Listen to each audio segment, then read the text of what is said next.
చిల్లకూరు మండలం చింతవరం గ్రామంలోని race English medium పాఠశాలలో యోగా కార్యక్రమం జరిగింది. కరెస్పాండెంట్ ఎల్లసిరి బాలచెన్నై ఆధ్వర్యంలో నిర్వహించిన ఈ కార్యక్రమంలో అందరూ కలిసి యోగాసనాలు వేశారు. అనంతరం ఆయన మాట్లాడారు. ఈ కార్యక్రమంలో పాఠశాల చైర్మన్ గుమ్మడి వెంకట సుబ్బయ్య, ఉపాధ్యాయులు, విద్యార్థులు, సిబ్బంది మరికొందరు పాల్గొన్నారు.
ఇవాళ 11వ అంతర్జాతీయ యోగా దినోత్సవాన్ని మా రేస్ ఇంగ్లీష్ మీడియం స్కూల్ చింతవరంలో జరుపుకుంటూ ఉన్నాం. ఈ యోగా అనేది మన పూర్వీకులు, ఋషులు, మునులు ఇచ్చినటువంటి మనకు ఒక జ్ఞాన సంపద. ఈ యోగా మనం చేయడం వల్ల మన శరీరంలో ఉన్నటువంటి శరీర రుగ్మతలు, మానసిక రుగ్మతలు పోయి ఏకాగ్రత కుదురుతుంది.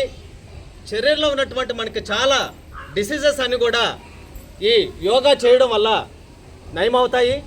ఎందుకంటే ఇప్పుడు ఉన్నటువంటి ఆధునిక ప్రపంచంలో మనం తీసుకుంటున్నటువంటి ఫుడ్లో చాలా కంటామినేట్స్ ఉన్నాయి. ఈ యోగా అన్నది మనం ప్రతిరోజు చేయడం వల్ల మన శరీరం అంతా కూడా తనను తాను రీజనరేట్ చేసుకుంటూ రెసిస్టెన్స్ పవర్ని పెంచుకుంటూ వస్తుంది. ఈ యోగా దినోత్సవాన్ని జరుపుకోవాలని 2014లో జరిగినటువంటి ఐక్యరాజ్య సమితి సర్వసభ్య సమావేశంలో మన ప్రధానమంత్రి నరేంద్ర మోడీ గారు ప్రవేశపెట్టారు.